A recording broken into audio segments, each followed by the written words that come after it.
Welcome to Resilience Unravelled, your regular guide sharing tools and expertise to build a life full of positivity and possibility. Here's your host, Russell Thackeray. Hi everybody, today something a bit different. Janet and I thought it would be a good idea for her to interview me around a subject I've become increasingly interested in. So hi Janet. Hi there, Russell. So tables are turned. You start the ball rolling. Brilliant. Okay. Well, I know this topic that you're interested in is about highly sensitive people. So what has actually got you interested in this subject? So highly sensitive people is something I ran into for the first time at a podcast with one of our guests, Dr. Michael Plous. And he introduced us to his research at both LSE and UCL, I think, and also the work of Dr. Elaine Ahrens in the States. And we developed our own test, and we developed our an approach to it, and we've been going around in organisations as part of our resilience work, identifying highly sensitive people. And what's interesting is both the tests we've created and the sort of methods that we've come up with have proved both really effective and very popular. And it's interesting how often people said to me, it's really lovely to know that I'm normal, because actually we see that high sensitivity in people is something that everybody understands, everybody gets, but it's actually how you make the most of it that's the issue. And what's really fascinated me most of all is how often people see high sensitivity as a problem. And I just see it as a superpower ready to be deployed for either positivity or negativity. So actually, if it works for both, and you want to have more resilience, it strikes me that it's better to use it in a more positive way. And so it's become part of a toolkit that we use to help people really, really maximise their potential. And it's particularly a group of people who perhaps suffer more at the hands of others unconsciously. They find it often more difficult at work and in partners or relationships to make the best of themselves, but also to help other people understand them better. So that's what's got me intrigued, really. It's something new, it's something interesting, and I think it's something that helps liberate or empower a lot of people to understand themselves better. Yeah. So what are the traits of a highly sensitive person? All right then. It's possibly useful to say, let's figure out what it is first, and then I'll go into the traits, because I think that might be useful. And so it's. The idea of it links back to the work that Carl Jung came up to in psychology, which linked this idea of your sensitivity to this idea of neurosis. And in a sense, that's part of the issue of how it's regarded sometimes, because in a way sensitivity links to neurosis, and it's often linked to depression and anxiety, so it's seen as a negative thing. So a lot of the traits that are regularly associated with high sensitivity seem to be negative. And if you think about it, it comes from this school of thinking which is called SRS, rather than HSP, SRS, which is situation response sensitivity. That's where it comes from. Highly sensitive people are more aware of their external environment. They're more disturbed and bothered by it. In a sense, it's like a startle response. So one of the traits that you'll notice with highly sensitive people, for example, is they're more aware of noise. You'll often find people who are sitting in a room, they'll hear something really quite quiet because they're more aware of the sensitivity. Their startle responses are set at a higher level. Perhaps their threat responses are set at a higher level. Perhaps they're more aware of threats around them.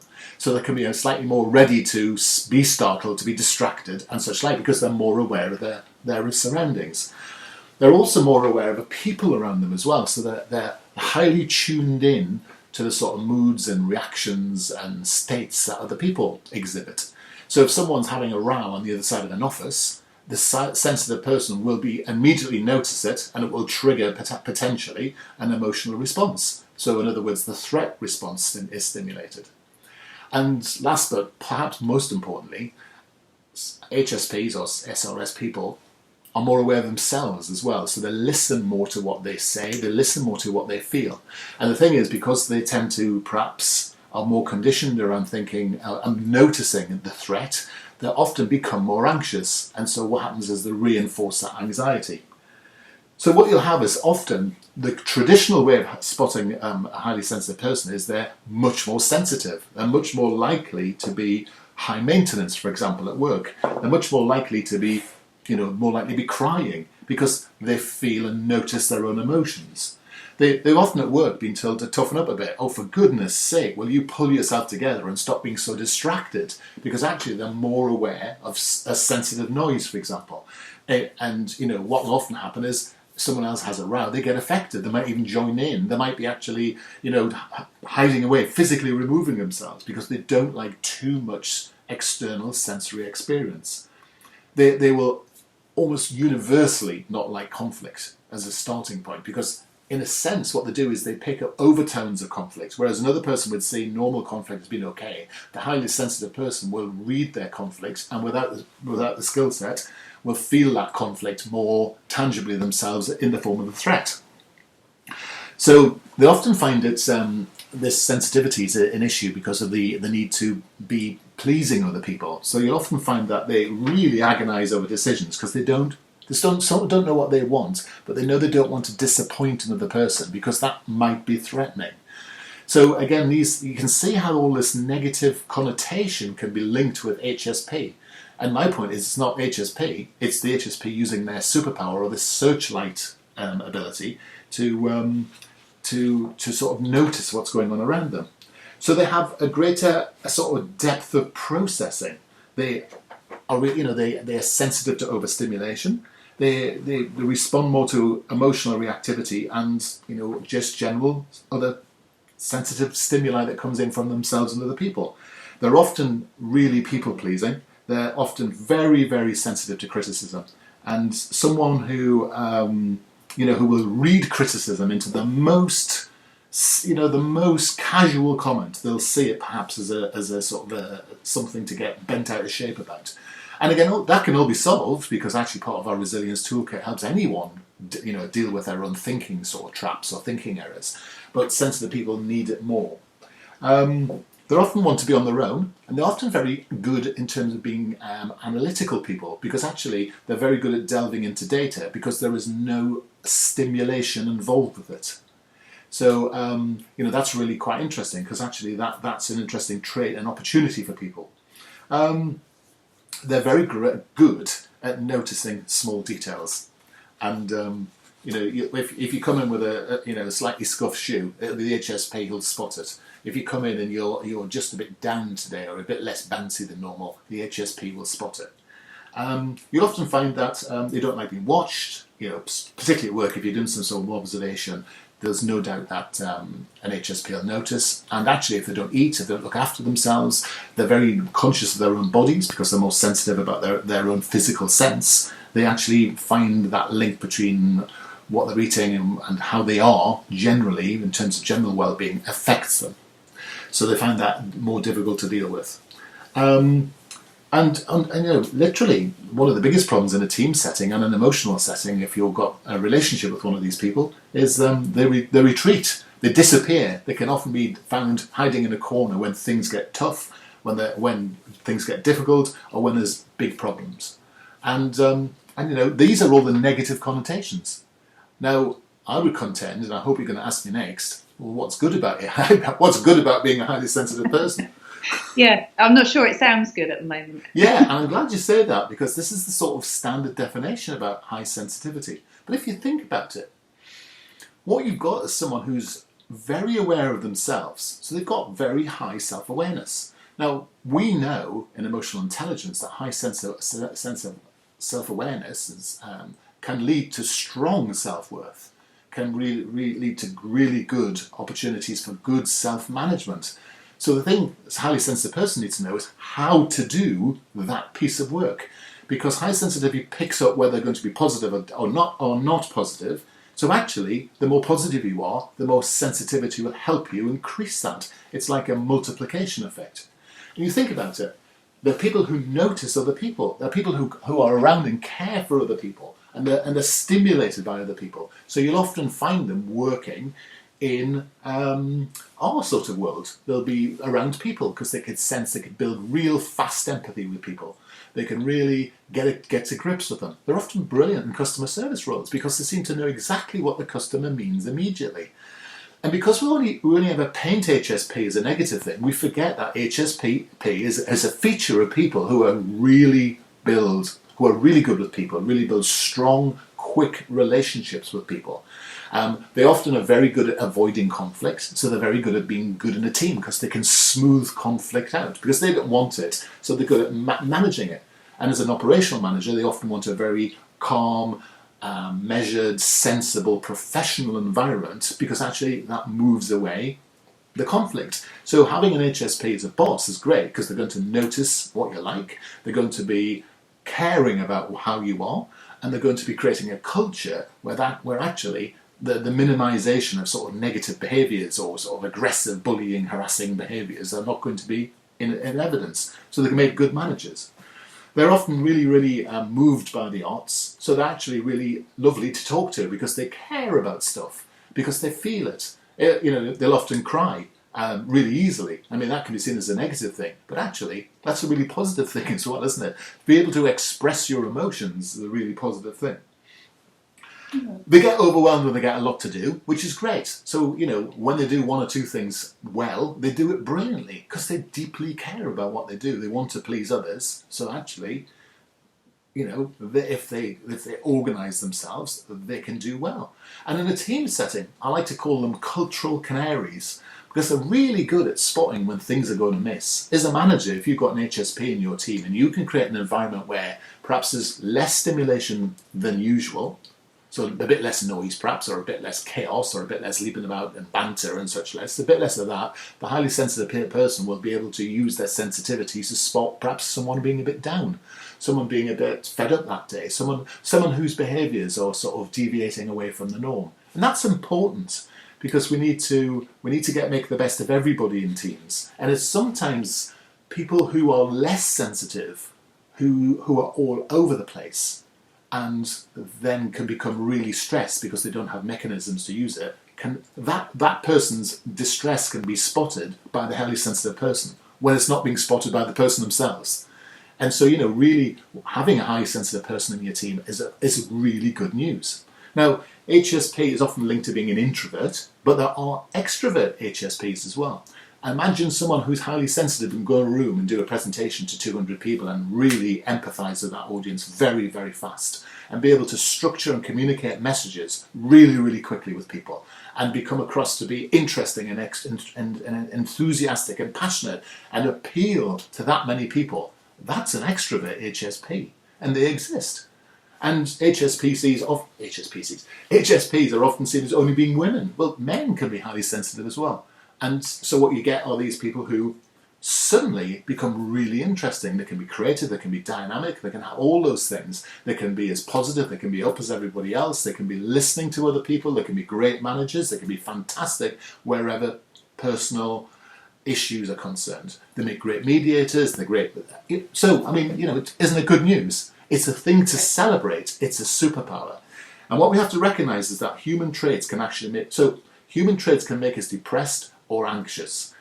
High sensitivity shines a spotlight on that and can make it worse. Human traits can make us optimistic and joyful.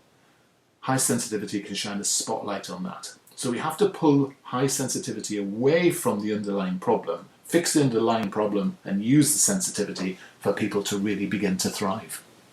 Okay, so you're saying that when if people can manage their high sensitivity, it can be really helpful for them. But if it's badly managed, then it's bad news.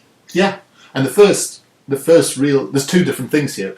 Firstly, it's about knowing you're sensitive and knowing that's okay, and that sensitivity is a way. Whilst it's a genetic advantage that people have, it's also a way that we can turn into a toolkit to allow you to make choices about how you are, what you feel, and how you emote, and what you do, and therefore how you perform in the workplace and in relationships. So the first thing is to know that you are sensitive and that you are not mad.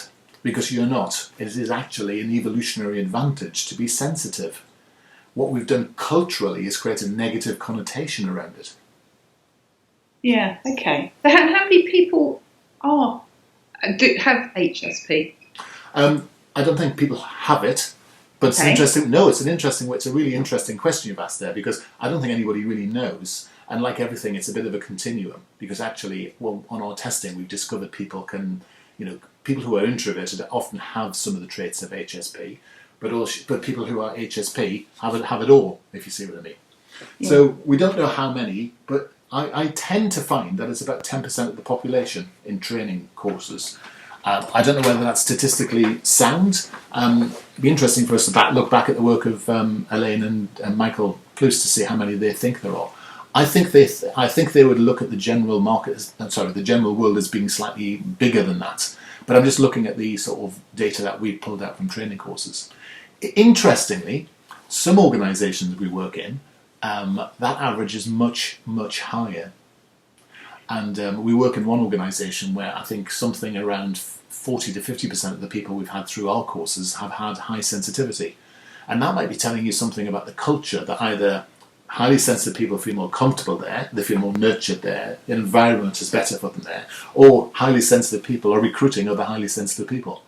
Now, we also work in another client of ours, which is very different, much more macho, whether female or male, in terms of the culture, and the high sensitivity is much, much less, almost non-existent, in fact. Now, that's interesting because that's a very highly customer-focused environment, but with very little high sensitivity, and a reputation for being quite a stereotypical, unforgiving, sort of not a great place to do business with. So it's interesting, isn't it? I'm interested in seeing that correlation. The short answer is I don't know, but I think as we become more aware of it, I think we'll see the numbers go up. It's a bit like reported crime, isn't it? Is it because there's more of them, or is it just because we're actually identifying more people? I also think at the moment that people don't self-identify as sensitive because actually they see it as some sort of weakness, not realising, as we would say, it's a superpower. And if you go on Facebook, Janet, goodness, some of these groups I've joined, my goodness, it is a constant moan and litany about how terrible life is. And I think we have to empower some of these people to realise that HSP is not the problem. HSP is part of the solution. Because I'd read that empathy was a brilliant trait for a leader to have. So they've got to be good skills. You've got it. I mean, it's the number one, it's often seen as the number one skill in leadership, isn't it? High empathy. It's often seen as the number one skill of any organisation that transacts with another human being.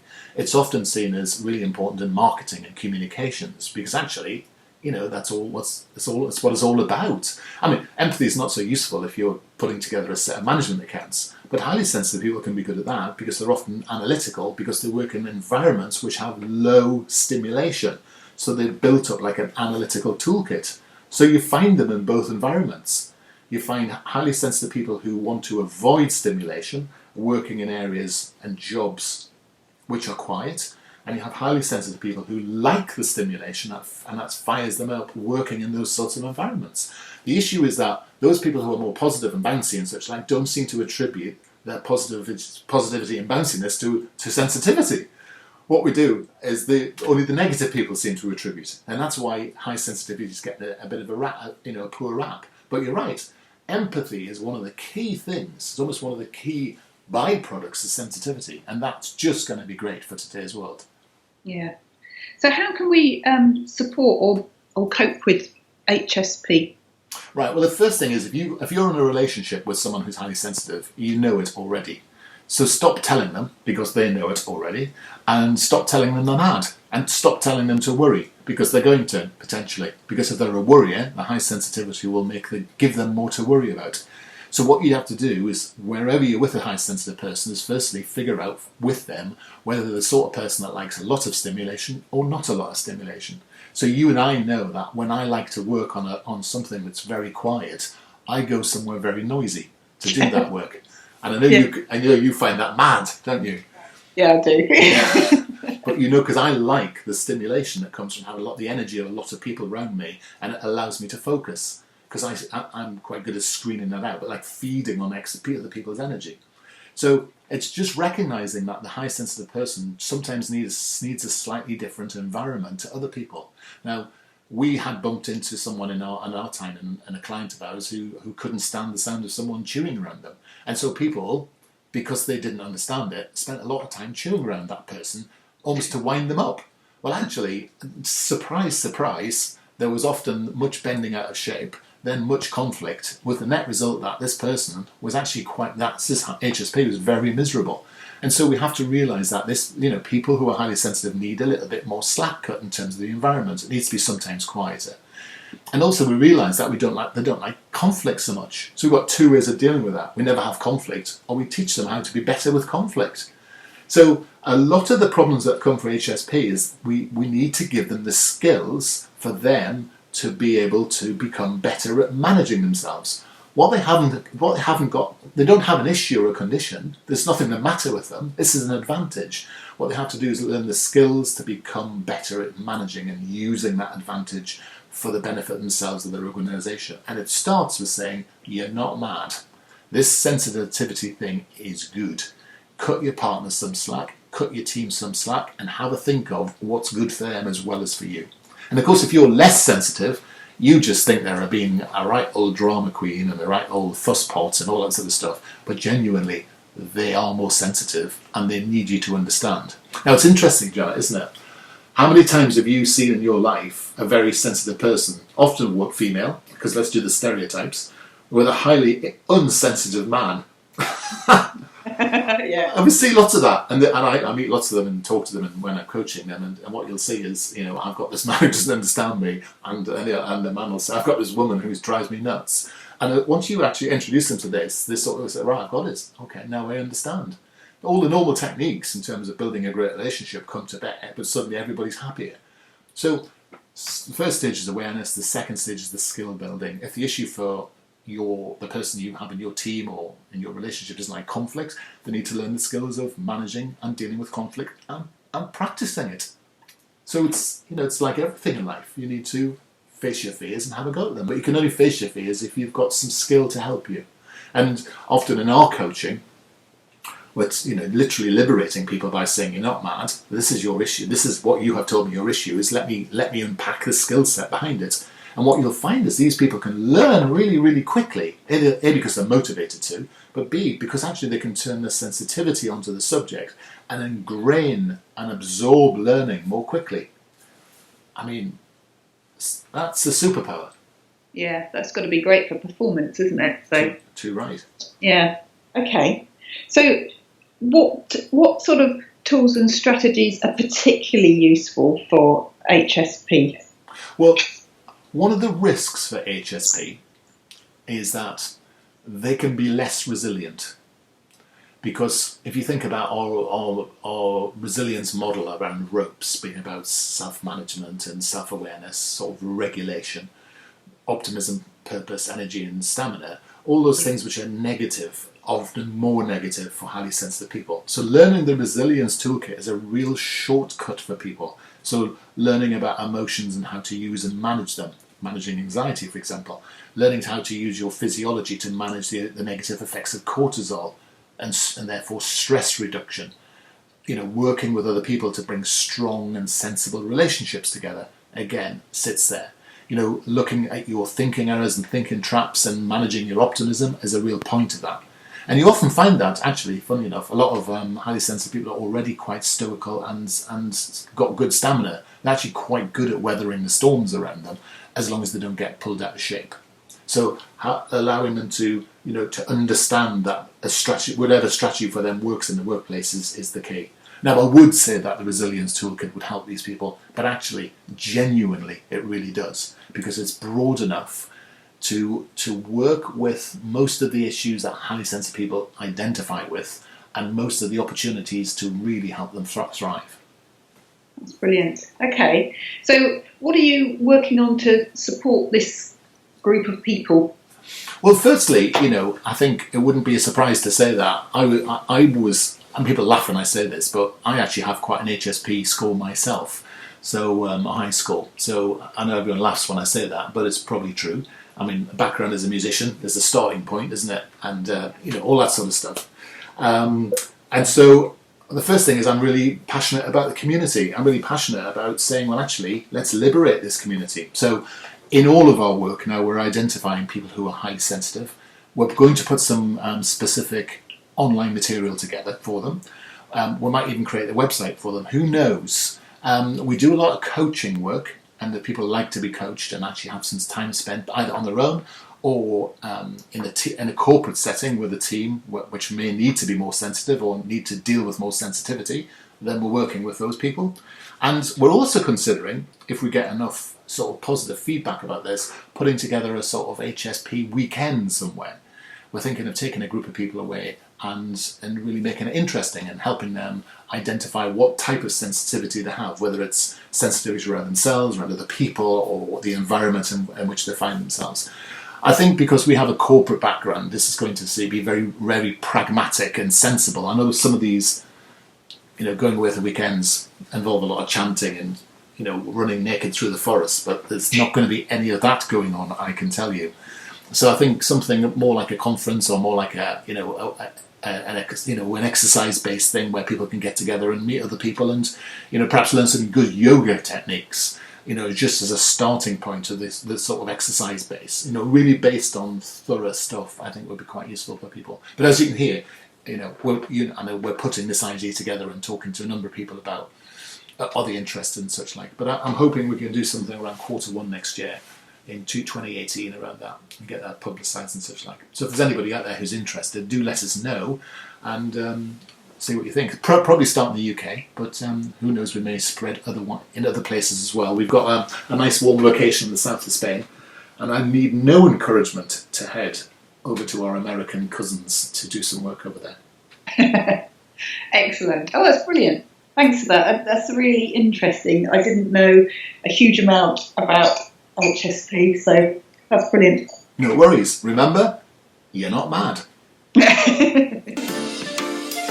Thanks for listening today. I hope we really got some value from that. I certainly enjoyed it myself. Remember, there's only other podcasts and with tools and techniques, different speakers and different resources available in this series of Resilience Unravelled, so please feel free to subscribe. Why not also drop across to Facebook and join our group, Resilience Unravelled, and join in the conversation. Also, if you wanted to whip over to iTunes and drop us a review, that would be fantastic. Thanks ever so much. You can get hold of us at qedod.com or at personalresilience.com, where you can get hold of free ebooks, resources, some online courses and even some coaching. But whatever happens, I look forward for you joining us on the next edition of Resilience Unravelled.